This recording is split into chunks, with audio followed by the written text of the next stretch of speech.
Assalamualaikum. This is Shahriar Hussain and today I give you your first assignment for 2020 ACC 501 solution.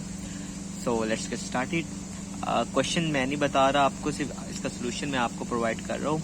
अच्छा, solution number जो 1 है उसमें data दिया हुआ है जिसमें उसने डेबिट इक्विटी बताई हुई है 0.4.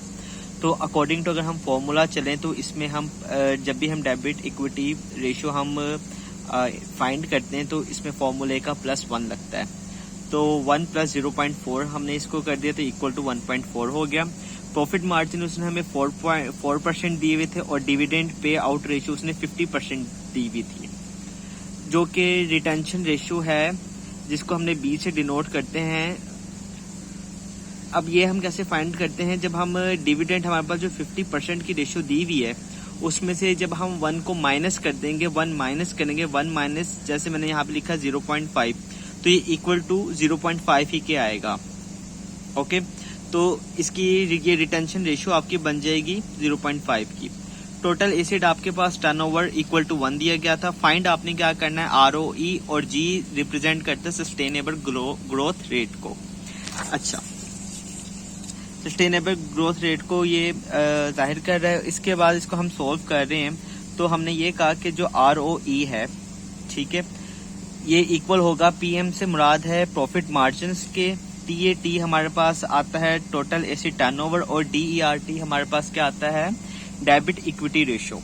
ओके, तो ROE का जो हमारे पास स्टैंडर्ड फार्मूला था वो ये था और इसके अंदर हम जब वैल्यूज पुट करेंगे तो हमारे पास आएगा 5.6%, जिसको मैंने 0.056 के अंदर कन्वर्ट कर लिया. आगे हमने अब G की वैल्यू फाइंड करनी, यानी कि सस्टेनेबल ग्रोथ रेट की वैल्यू फाइंड करनी है. तो G is equal to ROE multiply by B divided by 1 minus ROE multiply by B.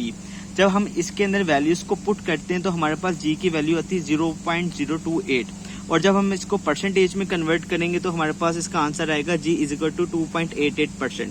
अच्छा, ये इसका एक मेथड है. इसका दूसरा मेथड भी जो इससे भी इजी है वो ये है कि अगर हम रिटेंशन रेशियो यानी कि RR को हम मल्टीप्लाई करें ROE की वैल्यू के साथ, यानी जो हमने डिविडेंड में से रिटेंशन रेशियो निकाली थी 1 माइनस डिविडेंड करके 0.5, उसको मल्टीप्लाई करें 0.056 के साथ, तो G की वैल्यू हमारे पास वही आएगी 0.0288 और जब हम इसको परसेंटेज में कन्वर्ट करेंगे तो 2.88% आएगा. ये था आपके पहला क्वेश्चन जो आपके असाइनमेंट का था, उसका सोल्यूशन.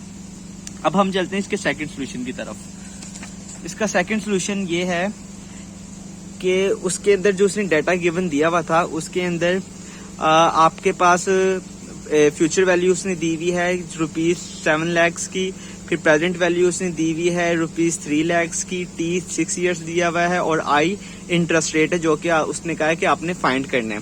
फॉर्मूले पे इसके चलते हैं तो सिंपल वही पुराने फॉर्मूलाज हैं जो हमने अभी पढ़े हैं पिछले लेक्चर्स में कि future value is equal to present value multiply by 1 + R⁻T.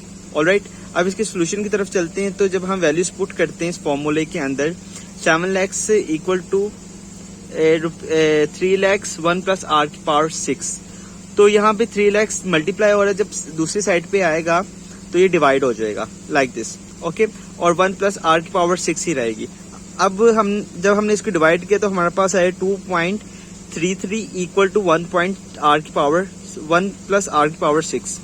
Alright, इसके बाद अब हमने 1/6 को खत्म करना है. तो जाहिर सी बात है, मैथ का रूल है, जब आप स्क्वायर एक तरफ से खत्म करते हैं तो दूसरी तरफ भी आपको स्क्वायर लेना पड़ता है. सो हमने दूसरी तरफ भी पावर 1/6 ले ली. तो 2.33 की पावर जब हमने 1/6 ली तो 4.096 आ गया इस साइड पे, और 1 + R के ऊपर से 1/6 की पावर खत्म हो गई.